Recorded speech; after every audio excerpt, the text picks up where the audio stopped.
سورہ زخرف آیت نمبر 36. اعوذ باللہ السمیع العلیم من الشیطان الرجیم من همزه ونفخه ونفثه ومن يعش عن ذكر الرحمن نقيض له شيطانا فهو له قرين وإنهم ليصدونهم عن السبيل ويحسبون أنهم مهتدون حتى إذا جاءنا قال يا ليت بيني وبينك بعد المشرقين فبئس القرين ولن ينفعكم اليوم إذ ظلمتم أنكم في العذاب مشتركون.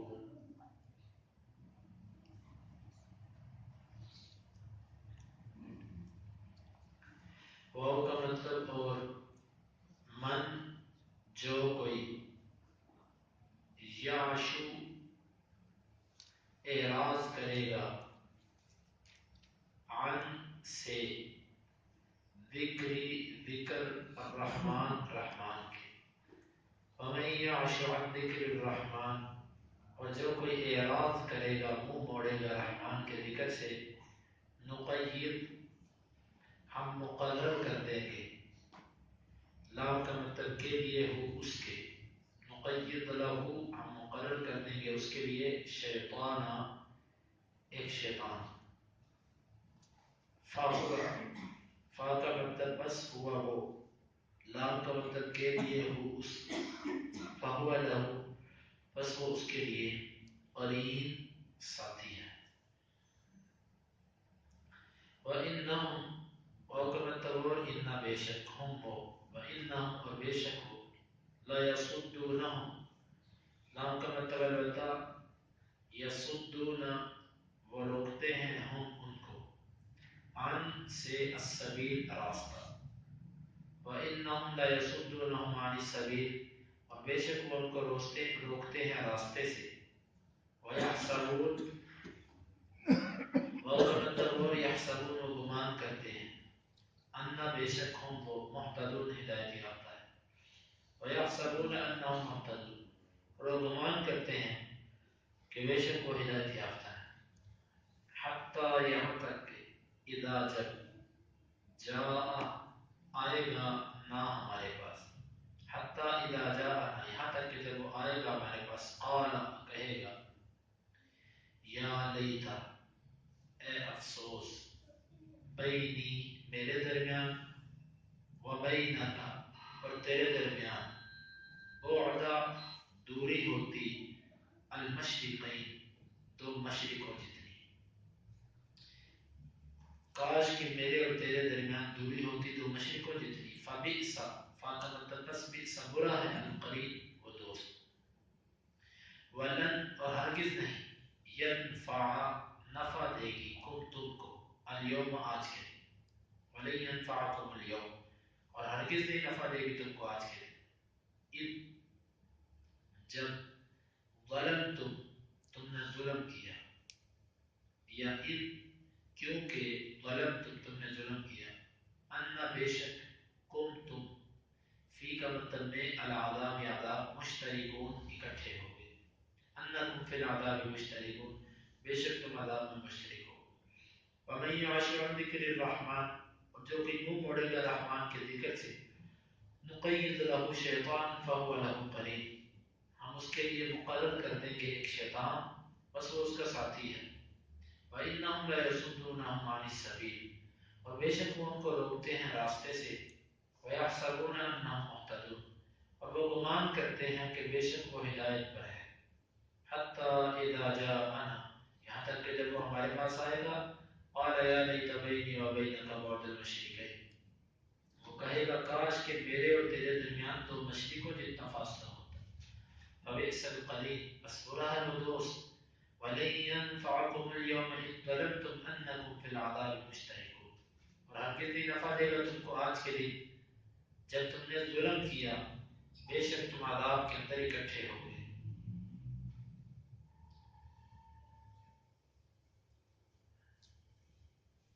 یہاں پر اللہ رب العزت نے اپنے ذکر سے منہ موڑنے والوں کا دنیا میں انجام ذکر کیا، شروع میں دنیا میں انجام اور پھر آخرت میں ان کا انجام۔ دنیا میں سب سے پہلا انجام جو اللہ کے ذکر سے منہ موڑنے والے کا ہوتا ہے کہ اللہ تعالیٰ اس کے لیے ایک شیطان مقرر کر دیتے ہیں۔ یعشو، عاشیہ یعشا، اس کا معنی بنتا ہے کسی کی نظر جب خراب ہو، کمزور ہو، تو اس کے لیے عاشی یا یعشا یہ لفظ عربی زبان میں استعمال کیا جاتا ہے۔ اور جب کسی کی نظر تو خراب نہ ہو لیکن جان بوجھ کر وہ اپنے آپ کو ایسا ظاہر کرے کہ اس کی نظر میں خرابی ہے، تو اس کے لیے عاشا یا عشو کا لفظ عربی زبان میں یہ کلمات استعمال ہوتے ہیں۔ تو یہاں پر فرمایا وَمَن یعش، جو منہ موڑے، جان بوجھ کر اعراض کرے، جان بوجھ کر اعراض کر جائے، مطلب معلوم ہے سب کچھ، پتہ ہے نمازوں کے اوقات کا، پتہ ہے صبح و شام کے اذکار کا، نمازوں کے بعد کے اذکار کا، بیت الخلاء میں جانا، نکلنا، گھر میں داخل ہونا، نکلنا، مسجد میں داخل ہونا، نکلنا، بازار میں جانا، حقوق زوجیت، بیوی کے پاس جانے کی دعا، سارے اذکار معلوم ہے کہ کتابوں میں لکھے ہیں، لیکن ایک اعراض ہے، اعراض، جان بوجھ کر منہ موڑا ہوا ہے۔ آپ میں سے کس کو، ہم میں سے کس کو نہیں پتا کہ نماز جنازہ کی دعائیں کتاب میں لکھی ہوئی ہیں؟ سب کو پتا ہے کہ نہیں ہے، لیکن یاد کس کس کو ہے؟ یہ اعراض ہے، اعراض، منہ موڑا ہوا۔ استخارہ کی دعا سب کو معلوم ہے کہ کتاب میں لکھی ہوئی ہے، کتابیں بھی پاس موجود ہیں، لیکن اس کو یاد نہیں کرتے۔ قرآن کا ترجمہ گھر میں پڑا ہوا ہے، لیکن اس کی پرواہ نہیں ہے۔ کاروبار کی خاطر بندہ کتنی کتنی دور جاتا ہے، کتنا سارا دن بندہ کھجل ہوتا ہے، لیکن اللہ کے دین کی خاطر اعراض ہے، صرف ایک منہ موڑا ہوا ہے۔ پتہ ہے کہ فلاں وقت درس ہوتا ہے، فلاں وقت تعلیم دی جاتی ہے، لیکن ایک منہ موڑا ہوا ہے، جان بوجھ کر پتہ ہے۔ اللہ تعالیٰ نے جو لفظ استعمال کیا وہ یعشو کا ہے کہ جان بوجھ کر یہ بولا بالا بنا ہوا ہے، پتہ اس کو سارا ہے، سب کچھ لکھا پڑا اس کے آگے پڑا ہوا، لیکن اس کی ترجیح نہیں ہے، اس کی یہ ترجیح نہیں ہے۔ آپ کسی بندے کو بٹھا لو، اس سے سیاست پہ بات کرو، اس پہ ملکی نظام پہ بات کرو، اس کے ساتھ کاروباری بات کرو، وہ آپ کو ترکی بترکی آپ کے ساتھ چلے گا، لیکن آپ اس کے ساتھ دین کی بات شروع کر دو، وہ آپ سے پسند نہیں کرے گا، زیادہ باتیں وہ پسند ہی نہیں کرے گا۔ کسی کو اخبار پکڑا دو وہ چھوڑے گا ہی نہیں، اور کسی کو قرآن پکڑا دو وہ کھولے گا ہی، 100 بہانے بنائے گا، کپڑے نہیں صاف، ہاتھ نہیں صاف، وضو نہیں کیا ہوا، یہ ہے وہ ہے۔ اصل میں اللہ تعالیٰ نے فرمایا وَمَن یعش، جو اعراض کرتا ہے، نماز کا وقت ہوا، اچھا چلو پڑھ لیں گے، لیکن کاروبار کا وقت نہیں، ایک لمحہ کی تاخیر برداشت نہیں ہے کاروبار میں، لیکن اللہ کی نماز کے لیے پڑھ لیں گے، قرآن کے لیے پڑھ لیں گے، ترجمے کے لیے پڑھ لیں گے، باقی تربیت اور روحانی دروس سن لیں گے، سنتے ہی رہتے ہیں۔ وَمَن یعش، سنو پھر اس کا انجام کیا ہے۔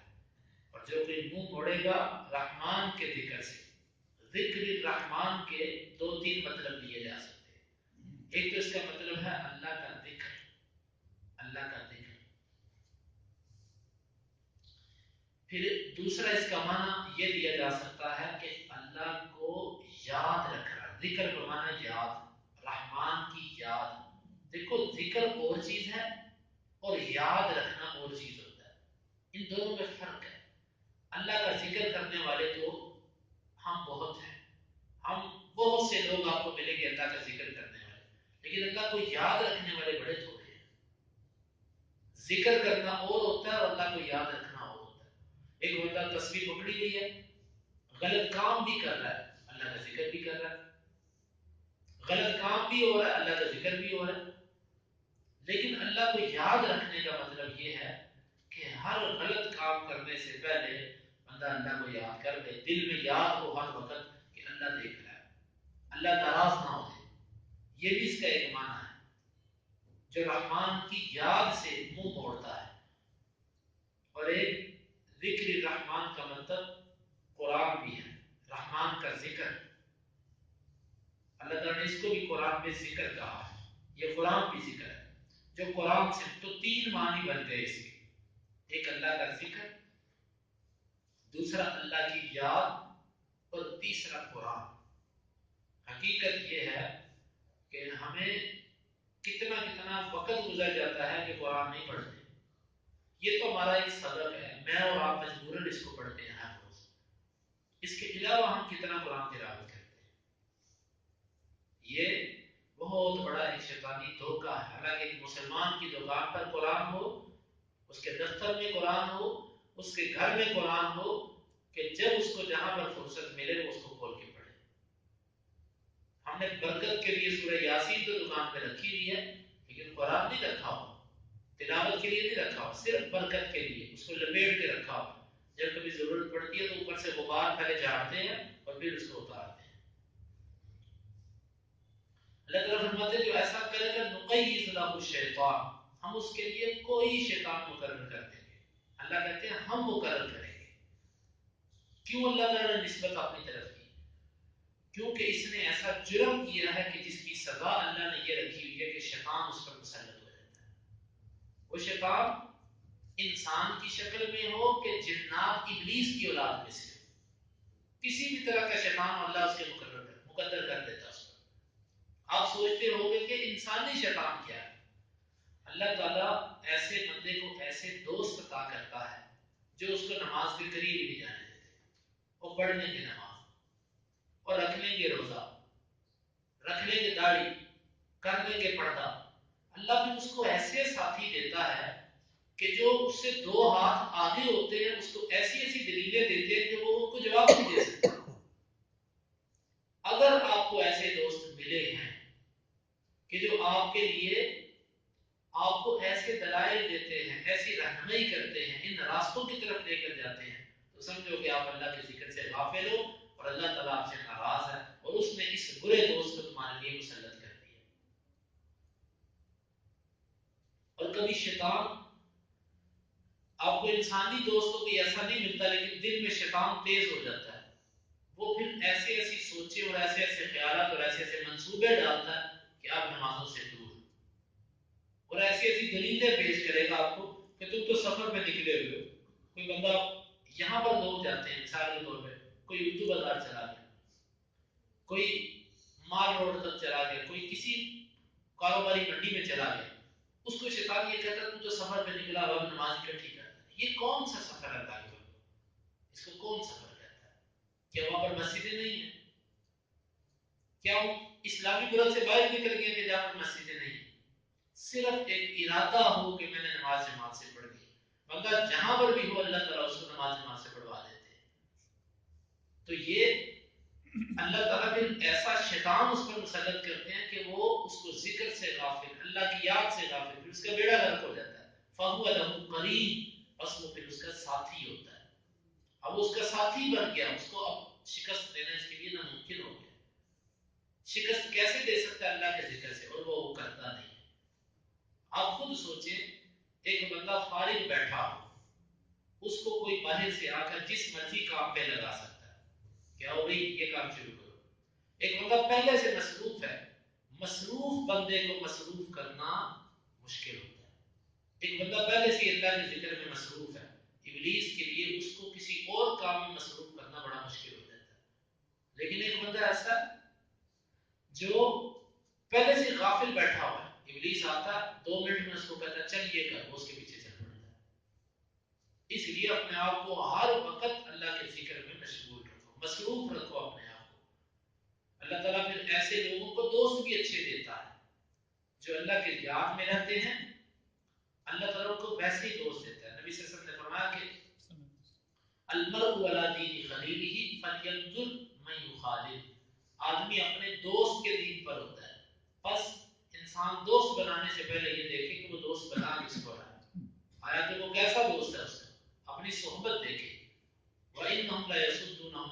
السبیل. اور وہ شیاطین کرتے کیا ہیں؟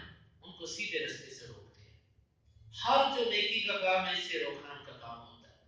اور وہ ایسے نہیں روکتے کہ یہ نیکی نہ کرے، ایسے نہیں وہ روکتا، وہ اس پر دلائل پیش کرتا ہے، دلائل پیش کرتا ہے. اور جب کوئی بندہ دلائل نہیں مانتا پھر اس کو ایک اور حربہ اپناتا ہے، اس کو کہتا ہے چل تھوڑی دیر کے لیے، کچھ عرصے کے لیے، کچھ وقت کے لیے، پھر بعد میں کر لیں گے، کچھ دیر کے لیے. یہ ہے اس کی فنکاری. آپ خود اندازہ لگاؤ، جس کو ہزاروں سال ہو گئے یہ کام کرتے ہوئے، ہمارے باپ دادا انبیاء سے وہ کھیلتا آ رہا ہے، ان سے وہ مقابلے کرتا آ رہا ہے، تو ہمارے جیسے کو پھسلانا اس کے لیے کیا مشکل ہے؟ وہ کاریگر ہے، وہ پاپی ہے. جب تک اللہ کی خاص مدد نہ ہو ہمارے ساتھ ہم اس کا مقابلہ نہیں کر سکتے. وَيَحْسَبُونَ أَنَّهُمْ مُهْتَدُونَ. اور دیکھو غضب در غضب کہ جن کو اس نے گمراہ کر رکھا وہ یہ گمان کرتے کہ ہم سیدھے رستے پہ جا رہے ہیں. آپ کسی چور کو دیکھ لو، تم چوری کیوں کرتے ہو؟ وہ کہ لو یہ مالدار لوگ ہیں، ان کا مال چھیننا جائز ہے، ان کا مال چھیننا جائز ہے. آپ کسی فلم میں بنانے والے ایکٹر سے پوچھو آپ یہ کیا کرتے ہو؟ وہ کہے گا میں لوگوں کو ایک سبق دیتا ہوں، میں لوگوں کو ایک نصیحت کرتا ہوں اس کے ذریعے. آپ کسی مراسی سے پوچھو کہ یہ تو جو بکواسات کرتا سارا دن یہ کیا ہے؟ وہ کہے گا اللہ کی مخلوق کو خوش رکھتا ہوں میں. اللہ کی مخلوق کو خوش رکھنا عبادت ہے. آپ کسی غلط کام کرنے والے کو دیکھ لو، وہ اپنی غلطی پر دلیل پیش کرے گا. وَيَحْسَبُونَ أَنَّهُمْ مُهْتَدُونَ. اور وہ گمان یہ کرتے ہیں کہ وہ ہدایت پر ہے. اور یہی بدعتی کا حساب ہوتا ہے. دین کے اندر نئے نئے کام کو ایجاد کرتا ہے اور گمان کو یہ رکھتا ہے کہ میں ہدایت پر ہوں. اللہ تعالیٰ فرماتے ہیں حَتَّى إِذَا جَاءَنَا قَالَ يَا لَيْتَ بَيْنِي وَبَيْنَكَ بُعْدَ الْمَشْرِقَيْنِ فَبِئْسَ الْقَرِينُ. یہاں تک کہ جب یہ ہمارے پاس آئے گا تو پھر وہاں پر کیا کہے گا؟ اپنے اس ساتھی اور دوست کو دیکھ کر کہے گا کہ کاش کہ تیرے اور میرے درمیان اتنا فاصلہ ہوتا جتنا مشرق اور مغرب کے درمیان، اتنا میں تیرے سے دور ہوتا. ہر بندہ جس کا غلط قسم کا کوئی دوست دنیا میں ہے، قیامت کے دن وہ اس کو دیکھ کر کہے گا کاش کہ تیرے اور میرے درمیان مشرق اور مغرب جتنا فاصلہ ہوتا، اور وہ روئے گا.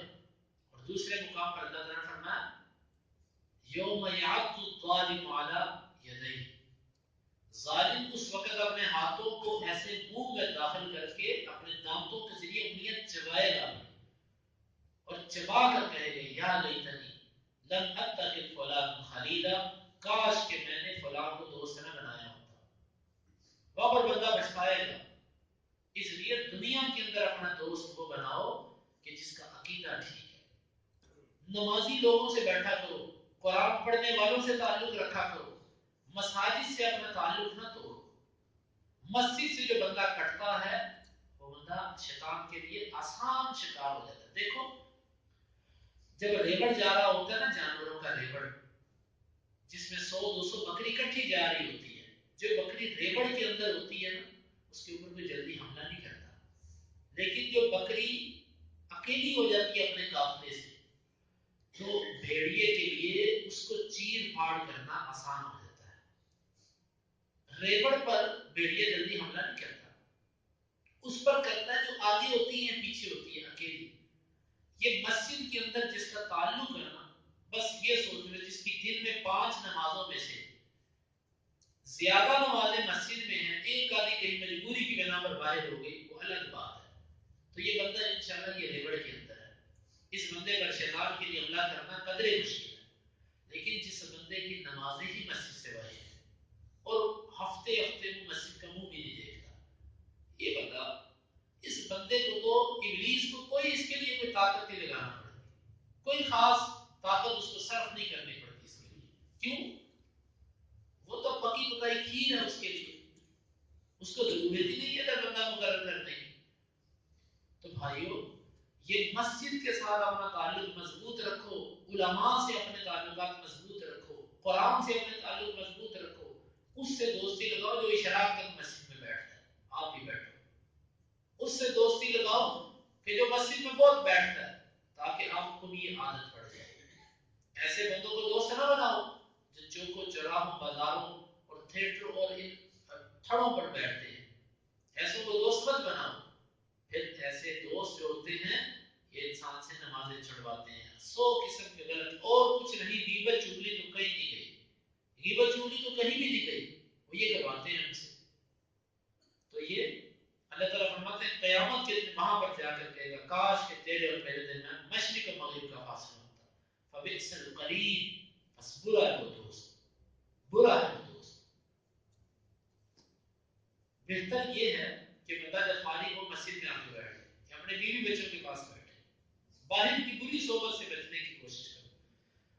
وَلَن يَنفَعَكُمُ الْيَوْمَ إِذْ ظَلَمْتُمْ, دنیا میں یہ ہوتا ہے کہ ایک جرم کے اندر اگر ایک بندہ ہو اس کے ساتھ دوسرا مل جائے, تیسرا مل جائے, چوتھا مل جائے تو کچھ غم ہلکا ہو جاتا ہے کہ چلو میں اکیلا نہیں ہوں, یہ 10-15 اور بھی پھنسے ہیں. ایسے ہوتا ہے. ایک بندہ کسی جرم میں پھنسے, اس کے ساتھ 15-20 اور جرم میں پھنس جائے نا, تو پہلے کی طرح غم اور اس کی پریشانی ہلکی ہو جاتی ہے. کیوں؟ وہ کہتا ہے میں اکیلا تھوڑی ہوں, یہ سارے میرے ساتھ ہیں.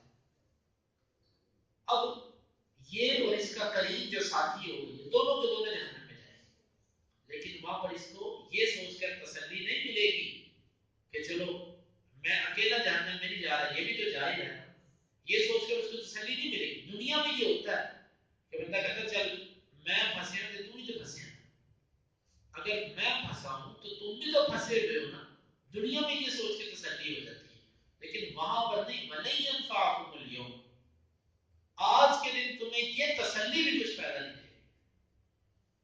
تم بس یہ کہو گے کہ میں جہنم میں کیوں آ گیا, میں اس عذاب میں کیوں پھنس گیا. ساری دنیا جاتی ہے تو جائے, جہنم والے زیادہ ہوں گے, جنت والے تھوڑے ہوں گے, لیکن پھر بھی وہاں پر تسلی نہیں ہوگی زیادہ کو دیکھ کے. انکم فی العذاب مشترکون, تم ظلم کرتے رہے دنیا میں. ظلم ہر اللہ کی یاد سے غفلت, اپنے نفس پر ظلم ہے, اپنی جان پر ظلم ہے, اپنے آپ کو جہنم میں پھینکنے والی بات ہے. انکم فی العذاب مشترکون, کہ بے شک تم عذاب میں اکٹھے ہو گے. یہ چیز تمہیں کچھ فائدہ اس دن نہیں دے سکے گی. اللہ رب العزت سے دعا ہے کہ اللہ تعالیٰ ہمیں اپنا ذکر کثرت سے کرنے کی توفیق عطا فرمائے. اور یہ ہر ان آیات کو ہم اپنے نفس پر لگا کر دیکھیں, اپنے اوپر اپنے ساتھ ان آیات کا موازنہ کریں کہ مجھے کتنے اذکار یاد رہتے ہیں, میں کتنے ذکر کرتا ہوں, کتنا کہ میں اللہ کے قریب. ہمارا منہ بند ہے تو بند کا بند ہی ہے, گھنٹوں بند پڑا ہوا ہے. منہ اتنی توفیق نہیں ہے کہ چلو کچھ زبان ہلاتا رہوں, کچھ اللہ کا ذکر ہی ہوتا رہے, کچھ آخرت ہی بن جائے. دنیا نہیں کمانی تو چلو آخرت کما لوں, لیکن افسوس اس طرف بھی ہم نہیں آتے. اللہ تعالیٰ ہمیں اپنا ذکر کثرت سے کرنے کی توفیق عطا فرمائے. وَمَن يَعْشُ عَن ذِكْرِ الرَّحْمَنِ, اور جو کوئی اعراض کرے گا رحمان کے ذکر سے, نُقَيِّضْ لَهُ شَيْطَانًا, ہم مقرر کر دیں گے اس کے لیے شیطان. فَهُوَ لَهُ قَرِينٌ, بس وہ اس کا دوست ہے. وَإِنَّهُمْ, اور بے شک وہ, لَيَصُدُّونَهُمْ, البتہ وہ روکتے ہیں ان کو, عَنِ السَّبِيلِ, راستے سے. وَيَحْسَبُونَ, اور وہ گمان کرتے ہیں, أَنَّهُمْ مُهْتَدُونَ, بے شک وہ ہدایت یافتہ ہے. حَتَّى إِذَا جَاءَنَا, یہاں تک کہ جب وہ ہمارے پاس آئے گا, قَالَ يَا لَيْتَ بَيْنِي وَبَيْنَكَ بُعْدَ الْمَشْرِقَيْنِ, کہے گا کاش کہ میرے اور تیرے درمیان دو مشرقوں کا فاصلہ ہوتا. فبئس القرین, بس برا ہے وہ دوست. وَلَن يَنفَعَكُمُ الْيَوْمَ, اور ہرگز نہیں نفع دے گی تم کو آج کے دن. یہ ظلمتم, جبکہ تم ظلم کر چکے ہو. انکم فی العذاب مشترکون, بے شک تم عذاب کے اندر اکٹھے ہو گے. اللهم انفعنا بما علمتنا وعلمنا ما ينفعنا وزدنا علما. اللهم اقسم لنا من خشيتك ما تحول به بيننا وبين معصيتك, ومن طاعتك ما تبلغنا به جنتك, صاحب الدنيا متعنا اللهم بأسماعنا وأبصارنا وقواتنا أبدا ما أحييتنا واجعله الوارث منا واجعل ثأرنا على من ظلمنا ولا تجعل مصيبتنا في ديننا ولا تجعل الدنيا أكبر همنا ولا مبلغ علمنا ولا تسلط علينا